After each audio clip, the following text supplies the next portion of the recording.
గత నెలలో ఒక సినిమా షూటింగ్ పూర్తి చేసిన తర్వాత నటుడు, రాజకీయ నాయకుడు పవన్ కళ్యాణ్ ఇప్పుడు మరో సినిమా షూటింగ్ పూర్తి చేశారు. ఓజీ షూటింగ్ పూర్తయింది.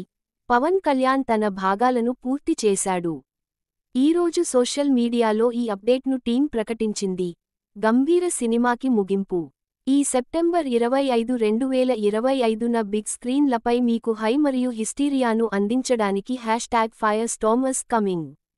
ఓజీ అనేది ఒక గ్యాంగ్స్టర్ డ్రామా. ఇందులో పవన్ కళ్యాణ్ ముంబైకి చెందిన గ్యాంగ్స్టర్ గంభీర పాత్రలో నటించాడు. సుజీత్ దర్శకత్వం వహించి డివివి దానయ్య నిర్మించారు. ఈ సినిమా షూటింగ్ పవన్ కళ్యాణ్ రాజకీయ నిబద్ధతల కారణంగా ఒక సంవత్సరం పాటు ఆగిపోయిన తర్వాత ఇటీవలే తిరిగి ప్రారంభమైంది. ఇప్పుడు పవన్ కళ్యాణ్ భాగాలను పూర్తి చేసిన తర్వాత సుజీత్ మిగిలిన భాగాలను ఇతర నటులతో చిత్రీకరించడంపై దృష్టి సారించి పోస్ట్ ప్రొడక్షన్తో ముందుకు సాగనున్నారు. ఈ చిత్రం దసరా సెలవులకు ముందే సెప్టెంబర్ 25న థియేటర్లలోకి రానుంది. ఓజీ లో ప్రియాంక మోహన్ కథానాయికగా నటించగా అర్జున్ దాస్ కీలక పాత్రలో, ఇమ్రాన్ హష్మీ విలన్గా నటిస్తున్నారు. థమన్ సంగీతం అందిస్తున్నారు.